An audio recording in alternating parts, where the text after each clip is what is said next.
اچھا ڈاکٹر جمیل صاحب، آپ جو ٹرمپ کی سپیچ سے آپ کیا نتیجہ اخذ کرتے ہیں؟ ان کے کافی نکات تو جو تھے بڑے کنٹروورشل ہیں، یو این جنرل اسمبلی سے خطاب میں لندن کے میئر کو ڈسکس کرنا، مطلب، اور وہ بھی یو ایس پریزیڈنٹ کر رہا ہو تو عقل و فہم سے بالا چیز ہے، لیکن وہ بہرحال کر رہے ہیں۔ گرین انرجی کو وہ سمجھتے ہیں کہ وہ کون تھے سارے جنہوں نے گرین انرجی کو دنیا کو بیچا۔ وہ کافی ایسے ان کی آبزرویشنز ہیں جو جن کے اوپر باقاعدہ تنقید کی جانی چاہیے، لیکن آپ کا تجزیہ اس کے اوپر؟ یا بیسیکلی تو دیکھیں ٹیک اوے اس میں کیا ہے۔ آپ نے باقی چیدہ پوائنٹس تو بتا دیے، میں بھی بڑے کلوزلی ہم سارے ہی مانیٹر کر رہے تھے، کیونکہ ایک بہت بڑی کلیدی قسم کی ایک اسپیچ تھی۔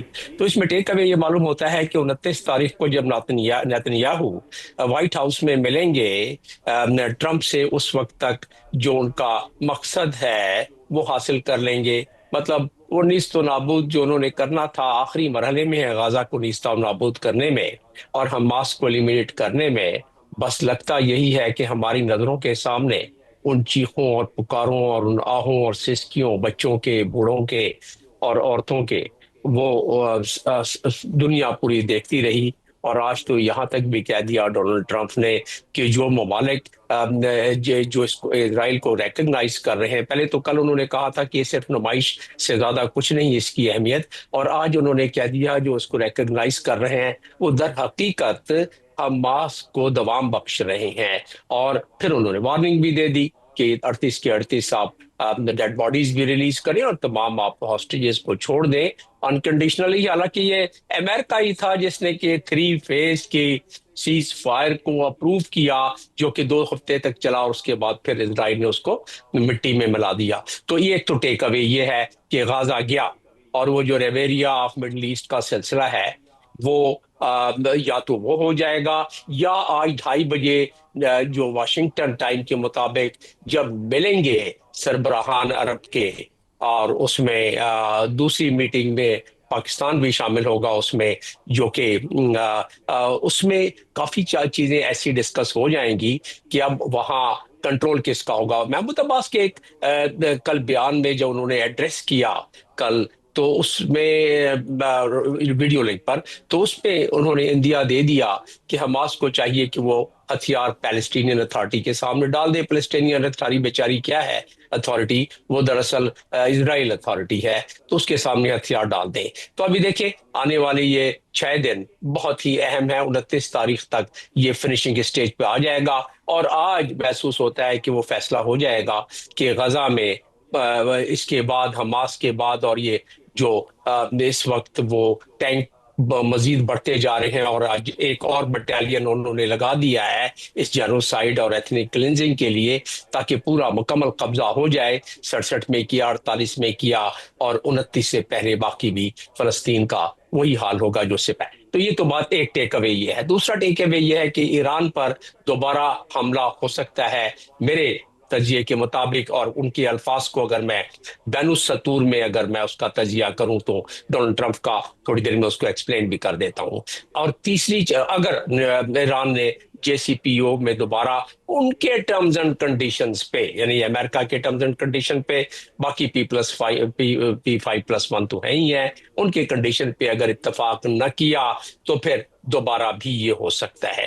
تیسری چیز یہ ہے کہ چائنا کو دوبارہ انٹیگونائز کیا گیا ہے، وہ آئل خریدنے کے سلسلے میں، اور ساتھ میں خیر انڈیا کو تو پہلے سے وہ کر ہی رہے ہیں، چائنا کا نام لے کے وہ بھی جنرل اسمبلی کے فلور آف دی ہاؤس پر اس کا ذکر کر کے۔ میں سمجھتا ہوں کہ چائنا بڑے سٹل طریقے سے، بہت ملائمیت کے ساتھ وہ اس کا جواب دے گا جب چائنا کی نمائندگی ہوگی، اور جب چائنا اپنی باری لے گا تو یہ تیسرا اس کا ٹیک اوے یہ ہے کہ وہ جو کمپٹیشن ہے چائنا کے ساتھ، اس کے باوجود کہ ٹیلی فون پر بات ہوئی ہے ڈونلڈ ٹرمپ کی، اس کے باوجود کہ اگلے سال انہوں نے اندیا دیا ہے کہ وہ جائیں گے، اس کے باوجود کہ ٹریڈ میں اور ٹیرف میں کچھ گنجائش ڈونلڈ ٹرمپ نکال رہے ہیں، لیکن وہ چائنا کی جو کمپٹیشن ہے نظر نہیں آتا کہ وہ مکمل ختم ہو جائے گا۔ تو اب جو منظرنامہ بن رہا ہے اب وہ یہ بن رہا ہے کہ یو این کی جو اقوام متحدہ کا چارٹر ہے اس کی دھجیاں اڑا دی آج، جو باقی رہی صحیح کسر تھی، اور باقی تو ایئر وائس مارشل صاحب نے ذکر کر ہی دیا کہ 6 دفعہ یہ پیس یعنی ایک بریک اس کے لیے بریک آ گیا جی، قریب ہمارے ساتھ رہیے گا۔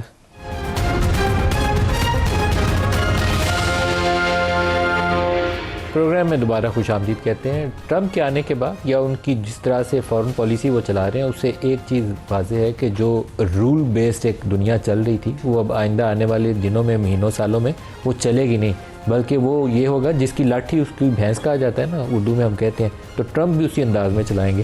خرم صاحب مڈل ایسٹ پہ دوبارہ اس پہ آ جاتے ہیں. سٹارٹنگ پوائنٹ آئی تھنک جو اس آرڈر کا ہے وہ مڈل ایسٹ بنے گا. جو نیو ورلڈ آرڈر انہوں نے بڑی باتیں کی تھیں لیکن اب یہ ایک نیا ورلڈ آرڈر مڈل ایسٹ میں بننے جا رہا ہے, اس کی کیا شکل ہوگی؟ جی وہ ابھی تک اگر ٹرمپ کی لاٹھی چل رہی ہے اس کی وجہ یہ ہے کہ چین نے ابھی تک اپنی جو طاقت ہے, جو معاشی طاقت ہے, جو آہستہ آہستہ ابھی ہم نے ان کی پریڈ میں دیکھا کہ عسکری طاقت میں تبدیل ہو رہی ہے, ابھی تک اس کو اپنے ملک سے باہر پروجیکٹ نہیں کیا, ورنہ یہ کانٹیسٹ پہلے سے شروع ہو جاتا. مڈل ایسٹ میں جس طرح میں نے پہلے کہا یہ اس لیے ہونا ہے کہ اور یہ جو ایگریمنٹ ہوا ہے پاکستان اور سعودی کا, آپ اس کے تناظر میں دیکھیں کہ سعودی عرب اور جتنے بھی یہ گلف کے ممالک ہیں ان کی جو سیکیورٹی کی پوری ڈائیلاگ ہے وہ امریکہ کے ساتھ ہے, لیکن اگر آپ آج کے نمبرز اٹھائیں تو ان کا سب سے بڑا تیل کا خریدار چائنا ہے. اور یہ ٹینشن جو ہے کہ ایک طرف سیکیورٹی پرووائڈر ہے, دوسری طرف جو ہے وہ بائر ہے جس کی وجہ سے سارا ان کو ریونیو آ رہا ہے, یہ زیادہ دیر ٹینشن چل نہیں سکتی. اور جب کہ امریکہ اب اپنی سیکیورٹی اب مڈل ایسٹ میں سوائے اسرائیل کے یو ایس کا کوئی میجر سیکیورٹی انٹرسٹ نہیں ہے.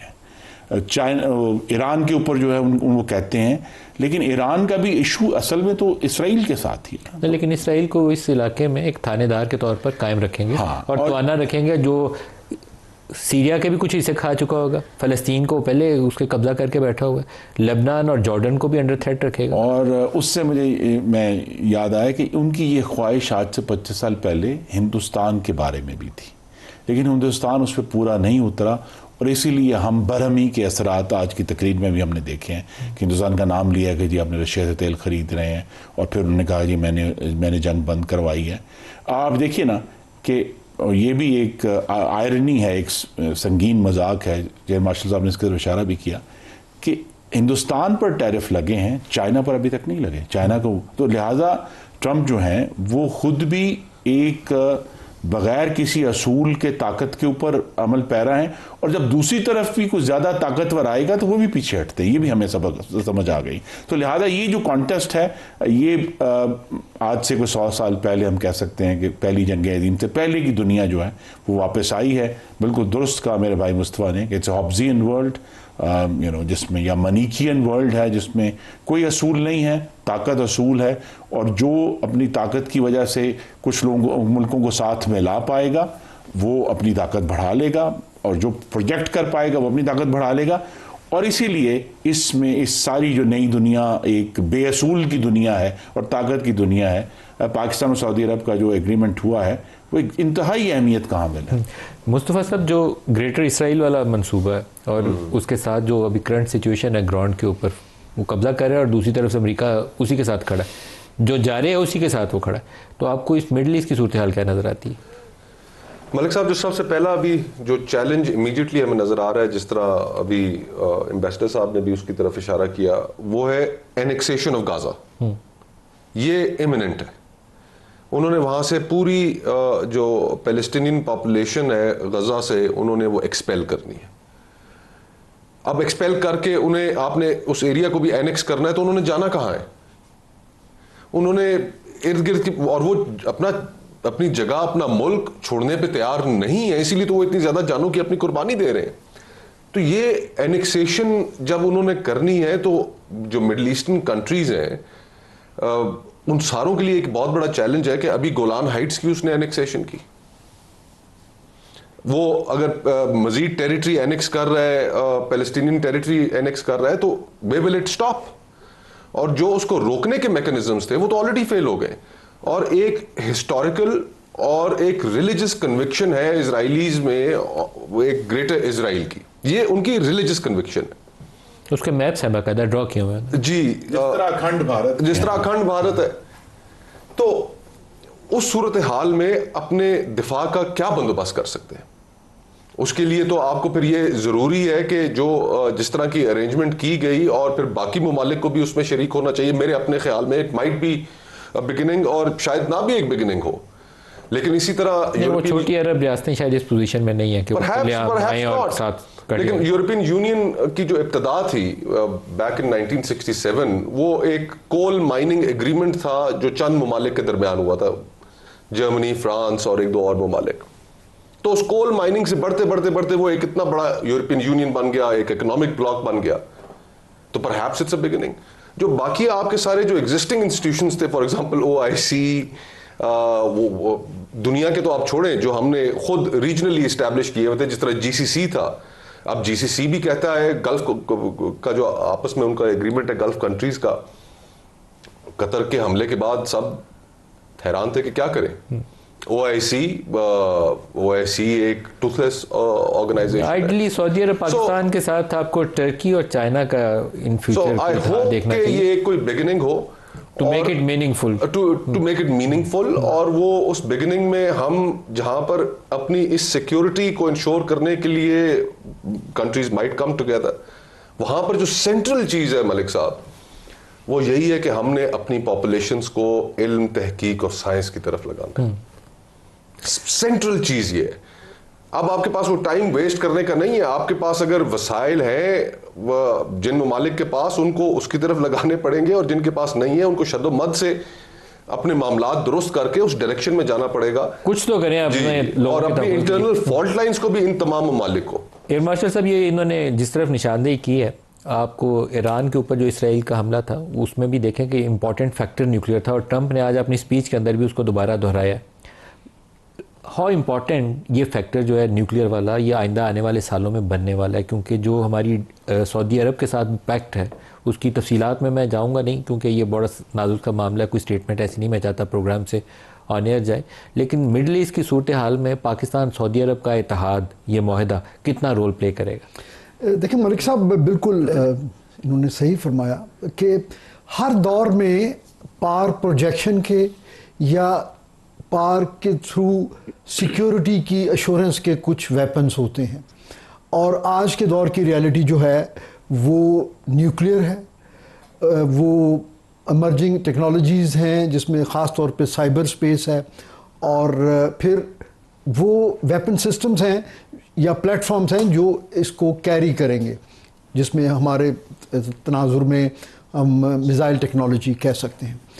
تو یہ ہی اب ضمانت ہے آپ کی اس دنیا میں جس کو آج being a sole superpower امریکہ جو ہے، وہ جس کا ویژن بھی آپ نے دیکھا کہ انہوں نے UN کے فلور پہ کھڑے ہو کے کہہ رہے ہیں کہ UN کو وہ چیلنج کر رہے ہیں.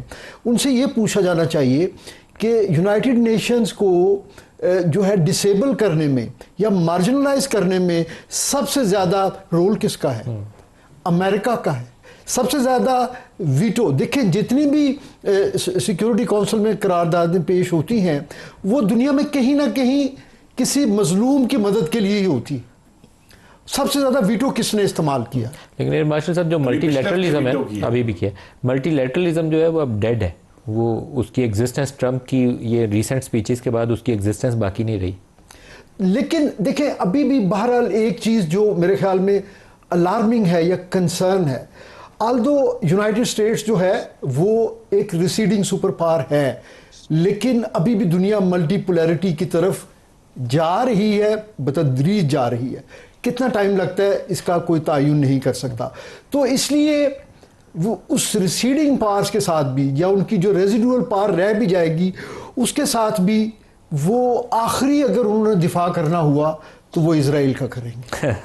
اچھا آپ یہ دیکھیے نا، اربوں سے تیل کے ذریعے اور یہ جو ڈیفنس ریلیٹڈ اکوپمنٹ کی تجارت سے جو پیسے آتے تھے، اس میں سے پچھلے 50 سالوں میں تقریباً 220 یا 225 بلین ڈالر کی امداد دی گئی ہے اسرائیل کو. تو یہ اربوں کا پیسہ جو ہے نا وہ ری سائیکل ہو کے اسرائیل کو ان کے خلاف جو ہے پروموٹ کرتا رہا ہے.